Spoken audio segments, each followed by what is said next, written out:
آج ایک اہم موضوع پر گفتگو کرنی ہے۔ جیسا کہ آپ جانتے ہی ہوں گے کہ جموں کشمیر کے اندر شراب خانوں کو عام کرنے کی گھناؤنی سازش ہو رہی ہے۔ ایک عجیب ماحول ہے، ایک عجیب دستور ہے کہ جس چیز کی وجہ سے انسانیت باقی رہے، انسانیت کو حفاظت ہو، ان چیزوں پر بین لگائی جا رہی ہے، اور جن چیزوں کی وجہ سے انسانیت کے اندر فساد ہو، آپس میں تضاد ہو، اور جن چیزوں کی وجہ سے انسانوں کی عقلیں خراب ہوں، معاشرہ خراب ہو، تہذیب و تمدن خراب ہو، جن کی چیزوں کی وجہ سے ماں بہن کی پہچان نہ رہے، بیٹی کی پہچان نہ رہے، ان چیزوں کو عام کرنے کے اندر اس وقت معاونت کی جا رہی ہے۔ ان اقدامات کو زیادہ تر بڑھایا جا رہا ہے۔ اگر میں صاف لفظوں میں کہوں تو بہت سی جگہوں پر شراب خانوں کو کھولا گیا ہے، شراب خانوں کو انومتی دی گئی ہے۔ اگر کسی بھی ریلیجن کے حساب سے دیکھا جائے تو شراب کسی بھی طرح کسی بھی انسان کے لیے ٹھیک نہیں ہے، مذہبی لحاظ سے ہو یا معاشرتی لحاظ سے ہو، کیونکہ شراب کی وجہ سے عقلیں خراب ہو جاتی ہیں، دماغ خراب ہو جاتے ہیں، سڑ جاتے ہیں، عقلیں سڑ جاتی ہیں، دماغ سڑ جاتے ہیں، اور معاشرے کے اندر تباہی و بربادی پھیلتی ہے۔ اس لیے شراب کی کسی بھی مذہب کی کتاب کے اندر کوئی اجازت نہیں ہے، مگر ہٹ درمی کی حد یہ ہے، ان لوگوں کا مذہب سے کوئی لینا دینا ہے نہیں، مذہب سے کوئی واسطہ ہے نہیں۔ ان لوگوں نے ٹھان رکھی ہے کہ انسانیت کو کسی بھی طرح مٹانا ہے۔ انسانیت کے اقدامات ان لوگوں نے کرنے نہیں ہیں، یہ وہی اقدامات کریں گے، انہی چیزوں پر زور دیں گے جن چیزوں کی وجہ سے انسانیت فنا ہو جائے، برباد ہو جائے، تباہ ہو جائے، کیونکہ ان کو انسان اور انسانیت سے کوئی واسطہ نہیں ہے۔ بڑا افسوسناک لمحہ ہے یہ ان لوگوں کے لیے کہ یہ جو شراب کو ایسی چیز کو عام کر رہے ہیں جس کو عام کرنے کی وجہ سے صرف دنگے، فساد، قتل و غارت گیری اور بہن بیٹیوں کی عزتوں کی لوٹ مار جو ہوگی وہ اسی فتنے کی وجہ سے ہوگی، اسی شراب کی وجہ سے ہوگی۔ کیونکہ شراب پینے کے بعد شرابی کو اپنے آپ پر کنٹرول نہیں رہتا۔ شراب پینے کے بعد اسے نہ ماں دکھائی دیتی ہے، نہ بہن بیٹی دکھائی دیتی ہے، وہ سب کو ایک ہی لاٹھی سے ہانکنے کی کوشش کرتا ہے، اور اسے سب ایک جیسے دکھائی دیتے ہیں، کیونکہ اس کی مت ماری جاتی ہے، اس کی عقل ماری جاتی ہے۔ وہ اس دوران عقل مند نہیں رہتا، اسے یہ خبر نہیں رہتی میں کر کیا رہا ہوں، کروں گا کیا، یہ میرے لیے اچھا ہے یا برا ہے، میں برا کر رہا ہوں یا اچھا کر رہا ہوں۔ اس لیے ایسے اقدامات پر ہزاروں لعنتیں ہیں۔ ادھر حجاب پر بین ہو رہی ہے کہ جس کی وجہ سے بہن بیٹیوں کی عزت بچ جائے، شراب کو عام کیا جا رہا ہے جس کی وجہ سے بہن بیٹیوں کی عزتوں کا کباڑا ہو جائے، جس کی وجہ سے معاشرے میں بدکار پیدا ہو جائیں گے، زناکار پیدا ہو جائیں گے، معاشرے کے اندر وہ انسان پیدا ہو جائیں گے کہ جن کو بہن بیٹیوں کی عزتوں کا کوئی خیال ہی نہیں رہے گا۔ تو شراب کو عام کرنے کے جو اقدامات ہیں نہایت ہی افسوسناک ہے۔ اکارڈنگ ٹو اسلام اگر شراب کو دیکھا جائے تو اللہ پاک نے قرآن مبارک میں فرمایا ہے، یا ایھا الذین آمنوا، پورے ایمان والوں کو خطاب کر کے، انما الخمر، یہ جو شراب ہے، بے شک یہ شراب، والمیسر والانصاب والازلام رجس من عمل الشیطان، تذکرہ میں صرف شراب کا یہاں پر کروں گا، باقی اس کے ساتھ جو ہے شطرنج ہے، چوسر ہے، زار جس کو کہتے ہیں ہم، ان سب چیزوں کو قرآن پاک نے حرام کہا، مگر پہلا لفظ آپ سمجھے خمر، جس کو عربی زبان میں خمر کہا جاتا ہے، یعنی شراب کا جو تذکرہ ہے۔ اور اب آخر پر ہم دیکھیں انصاب، ازلام، یہ تو ان کھیلوں سے وابستگی ہے جن کی وجہ سے نشہ ہوتا ہے، وہ شطرنج ہے، چوسر ہے، اسی طرح زار وغیرہ ہے۔ آخر میں اس آیت مبارکہ میں جو ہے رجسم من عمل الشیطان، ان کو شیطانی عملوں میں سے ایک عمل قرار دیا ہے۔ رجس اس عمل کو کہتے ہیں کہ جس عمل کی وجہ سے ایسی ناپاکی کہ جس ناپاکی کو دیکھ کر انسان کو گھن آ جائے، انسان کا من بگڑ جائے، اس کو رجس کہتے ہیں۔ تو قرآن پاک نے شراب کو رجس کہا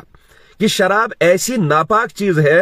ایسی پلید چیز ہے، ایسی گندی چیز ہے کہ اس سے انسان کو گھن آنا چاہیے، اس کا من جو ہے بدل جانا چاہیے، لیکن افسوس اس کی عقل پر ہے، یہ اس شراب کو پی رہا ہے۔ رجس، اور دوسری چیز من عمل الشیطان، یہ شیطان کے عملوں میں سے ایک عمل۔ پھر قرآن مبارک نے کہا کہ فجتنبو، اس سے بچو، لعلکم تفلحون، آخری جو بات ہے شاید کہ تم کامیاب ہو جاؤ گے۔ شراب پینے والا کبھی کامیاب نہیں ہو سکتا۔ ہمارا قرآن پر، قرآن کے آئین پر، قرآن پاک کے الفاظ پر مصمم یقین ہونا چاہیے کہ قرآن پاک کے جو الفاظ ہیں، بس جو شخص فرما بردار ہے کامیاب ہے، جو اکارڈنگ ٹو دین قرآن چل رہا ہے اس کی زندگی کامیاب ہے، جو اس کے خلاف ہے اس کی زندگی ناکام۔ تو اس معاملے کو لے کر کم از کم، ایسے تو یہ پیغام سب بھائیوں کے لیے ہے، چاہے ہندو، مسلم، سکھ، عیسائی ہو، سب کو شراب سے پرہیز کرنی چاہیے، کیونکہ شراب ایک ایسی چیز ہے جس کے اثرات صحت پر بھی پڑتے ہیں، معاشرے پر بھی پڑتے ہیں، گھر پر بھی پڑتے ہیں، تہذیب و تمدن پر بھی پڑتے ہیں، اور خصوصاً ہمیں تو قرآن کے حکم کے تحت چلنا چاہیے، زندگی گزارنی چاہیے کہ شراب پر لعنت کرو یار۔ شراب پینے والے اللہ کے نافرمان ہیں، رسول اللہ صلی اللہ علیہ وسلم کے نافرمان ہیں، اور اللہ نے قرآن مبارک میں کامیابی ان کو دی ہے جو شراب سے دور رہیں۔ کامیابی کا وعدہ ان کے ساتھ ہے جو شراب سے اپنے آپ کو دور رکھیں، نہ کہ شراب پئیں، اور شراب پینے سے ان کی عقلیں خراب ہوں اور وہ معاشرے کو، تہذیب و تمدن کو خراب کریں۔ اس لیے قرآن مبارک کی سورہ مائدہ کی یہ آیت آپ اٹھا کر دیکھ لیجئے،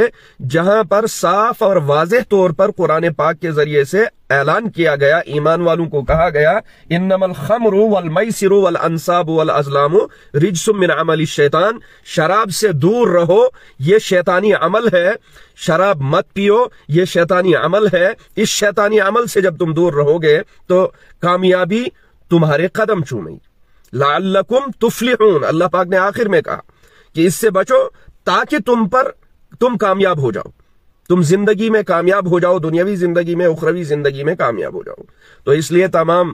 بھائیوں بزرگوں سے گزارش ہے کہ شراب جیسی گنہونی چیز کی طرف سوچے بھی نہ، تصور بھی نہ کریں، اور اس کا کھلم کھلا ہمیں ویرود کرنا چاہیے کہ ایک سازش کے تحت شراب خانوں کو عام کرنے کی کوششیں کی جا رہی ہیں جموں کشمیر کے اندر۔ اس کے پیچھے سب سے بڑی وجہ اور سازش جو ہے، یہاں کے یوتھ کو تباہ کرنا، یہاں کے جوانوں کو برباد کرنا، یہاں کے جوانوں کی عقلوں کو برباد کرنا، ان کی سوچ کو برباد کرنا۔ جہاں وہ گھر کے لیے کوئی دن لگا کر کماتے، جہاں وہ اپنی زندگی میں اپنی جوانی کا احساس کر کے کہ یہ کسی کے کام آنی چاہیے، وہاں پر وہ شراب کے نشے میں رات دن لت پت رہیں، رات دن بیٹھے رہیں، رات دن کسی گلی کوچے کے اندر پڑے رہیں، اور ان کو جو ہے انسان اور جانوروں میں کوئی فرق نظر نہ آئے۔ یہ تو پہلے بھی بارہا دیکھا گیا ہے کہ بہت سارے جوان جو ہیں شراب کی گلیوں میں پڑے رہتے ہیں نشہ کی وجہ سے۔ اب نشہ جو ہے انما الخمر اگر کہا گیا، صرف شراب ہی نہیں ہے، شراب جیسی اور چیزیں معاشرے کے اندر اب پائی جا رہی ہیں۔ پالش ہے، اس کا نشہ ہو رہا ہے، دوائیوں کا نشہ ہو رہا ہے، انجیکشن کے ذریعے سے نشے کیے جا رہے ہیں، دوائیاں کھائی جا رہی ہیں بے ہوشی کی، انجیکشن کیے جا رہے ہیں بے ہوشی کے۔ ارے بھائی، اتنا بڑا کون سا غم تمہیں آ گیا ہے، کون سی مصیبت آ گئی ہے کہ جس کی وجہ سے اپنے آپ کو ہوش میں تم لانا ہی نہیں چاہتے، بے ہوش رہنا چاہتے ہو؟ اللہ کی بھی نافرمانی اور اپنی جان کا بھی نقصان اور اپنے ایمان کا بھی نقصان۔ اس لیے گزارش یہ ہے کہ قرآن مبارک کے اس حکم کے خلاف کبھی بھی نہ جائیں، خود بھی اپنے آپ کو بچائیں اور دوسروں کو بھی بچائیں۔ شراب جیسی جتنی چیزیں ہیں، وہ شراب گاؤں میں بنی ہو، باہر بنی ہو، پتہ نہیں شراب کی کتنی قسمیں ہیں، لیکن شراب کے ساتھ ساتھ اگر گاؤں کی بات کی جائے تو ایک چیز بھنگ جس کو کہتے ہیں، گاؤں کے اندر آج لوگ بھنگ پیتے ہیں۔ وہ بھنگ زمین کی فصل میں جو اگتی ہے، اور اسی کو جو ہے ہاتھوں سے کچھ کر کے لوگ جو ہے اس کے وہ نکال کر سگریٹ وغیرہ میں ڈال کر لوگ اس وقت پیتے ہیں، جوان پیتے ہیں، چھوٹے چھوٹے بچے اس چیز کے عادی ہو گئے، بھنگ پینے کے عادی۔ روڈ وغیرہ جہاں پر نئی نکلتی ہے وہاں یت کوشر میں بینگی چون بینگی چون ہوئے تم بینگی چون ویلیشن شراب چون ویلیشن برابر، بھنگ پینے والا شراب پینے والا برابر، چونکہ اس کا بھی دماغ خراب، اس کا بھی دماغ خراب، یہ بھی شراب کا بھی نشہ، شراب کی بھی لت اور بھنگ کی بھی لت، بھنگ کا بھی نشہ لگتا ہے۔ اس لیے ان تمام چیزوں سے احتراز کرنا ضروری ہے۔ آخر میں حدیث مبارک ایک سناتا ہوں، رسول اللہ صلی اللہ علیہ وسلم نے فرمایا، جس نے شراب پی گویا اس نے بت کی پوجا کی۔ جس نے شراب پی گویا اس نے بت کی پوجا کی۔ بت کی پوجا کو ہم شرک سمجھتے ہیں، کفر سمجھتے ہیں، لیکن شراب پینے سے ہم اپنے آپ کو روک نہیں سکتے، شراب پینے سے دریغ نہیں کرتے۔ اس لیے شراب جتنا بڑا گناہ بت پرستی ہے، جتنا بڑا گناہ اللہ کے ساتھ کسی کو شریک کرنے کا ہے، اس سے اتنا ہی اسی برابر اس شراب کو بھی کہا گیا کہ جو شراب پیے گویا اس نے بت پرستی کی ہے۔ اس لیے تمام جوانوں سے گزارش ہے کہ پیغام کو آگے پہنچائے، اور جو سازش کے طور پر شراب خانے کھولے جا رہے ہیں اس سازش کو بے نقاب کر کے ان شراب خانوں کی طرف تھوکتے ہوئے چلیں، ان کی طرف تھوکنا بھی نہیں ہے۔ آپ کے اندر ہمت ہے تو اس کے خلاف آواز اٹھائے، شراب خانوں کے کھولنے کے خلاف، کیونکہ یہ ہندو، سکھ، عیسائی ہر معاشرے کے لیے ناسور ہے، کینسر ہے، ایک بیماری ہے۔ کوئی بھی ہو جہاں بھی شراب خانے کھولے جائیں تو اس سے پہلے خبردار رہے، اور خود بھی دوسروں کو بھی شراب سے دور رہنے کی تلقین کریں۔ شراب ایک حرام کام ہے، شراب پینا ناجائز ہے۔ شراب کے متعلق جب حکم نازل ہوا تو مدینے میں جتنے بھی گلی کوچے تھے سب کے اندر شراب بہنے لگی۔ اور شراب کے بارے میں ایک حکم آپ کو میں بتا دوں کہ یورپی ممالک میں سے کسی ایک ملک نے شراب پر بین لگائی۔ دیکھو، مذہب کی جو بین ہوتی ہے وہ دل پر اثر کرتی ہے، حکومتی بین جو ہے اس سے انسان دور ہی ہو جاتا ہے۔ تو وہاں جب بین لگائی گئی تو کچھ دنوں تک دیکھا کہ اب تو باہر ہی شراب خانے جو کھولے گئے تھے وہاں جاتے تھے لوگ شراب پینے، لیکن جب بین لگائی گئی تو گھروں کے اندر شراب بننے لگی، ہر گھر شراب خانہ بن گیا۔ حکومت پریشان کہ اب کیا جائے، پھر انہوں نے بین ہٹا دی، کیونکہ انہوں نے بین لگائی تھی، جو شراب کے عادی تھے وہ گھروں میں شراب پینے لگے، گھروں میں شراب بنانے لگے۔ اس لیے اس لحاظ سے شراب سے دور رہیں کہ یہ اللہ کا حکم ہے، اللہ کے رسول صلی اللہ علیہ وسلم کا حکم ہے، یہ قرآن مبارک کا حکم ہے، یہ میرا دین ہے، ایمان ہے، اسلام ہے۔ شراب سے دور رہنا، شراب سے دور رہنا، شراب سے اپنے آپ کو دور رکھنا، اپنے بھائیوں کو، اپنے معاشرے کو، اپنے تہذیب و تمدن کو۔ قرآن کا حکم، مذہب کا حکم، شریعت کا حکم جو ہے وہ دل پر راج کرتا ہے۔ وہ جب دلوں میں جب اس کی لاج ہوگی، شریعت کے حکم کی لاج ہوگی، اسلام کی لاج ہوگی، مذہب کی لاج ہوگی، مذہبی کتاب کی لاج ہوگی، تو تب جا کر دل کے ذریعے سے اعتماد کر کے اس عظمت کو لے کر انسان اس سے دور رہے، اس میں ثواب بھی ہے۔ لیکن جو حکومتی سطح ان لوگوں کے بس میں تو ہے نہیں یہ برائیوں کو روک سکے، لیکن ہمیں یہ سوچنا ہے کہ مذہب کے لحاظ سے ہم غلط کر رہے ہیں، قرآن کی روح سے ہم غلط کر رہے ہیں، اسلام کی روح سے غلط کر رہے ہیں۔ جو آپ کو پتا چلے کہ جو بھائی اس نشے میں لت پت ہے، چاہے شراب ہو، بھنگ ہو، یا شراب کی اور سے افیوم ہو، یا اس کی اور جیسی قسمیں ہوں، وہ دوائی کھا رہا ہو، انجیکشن لگوا رہا ہو، وہ پالش چاٹ رہا ہو، تو ان کے لیے آپ وقت نکال کر ان سے منتیں کریں کہ اس چیز سے دور رہیں، نشے کی لت سے دور رہیں۔ یہ آپ کے لیے بہت بڑا نقصان ہے، دنیا کا بھی نقصان ہے، دین کا بھی نقصان ہے، ایمان کا بھی نقصان ہے، صحت کا بھی نقصان ہے، گھر کا بھی نقصان ہے، سکون کا بھی نقصان ہے، معاشرے، تہذیب و تمدن کا بھی نقصان ہے۔ اللہ پاک سب کو اس برائی سے دور رکھے اور دور رہنے کی توفیق عطا فرمائے۔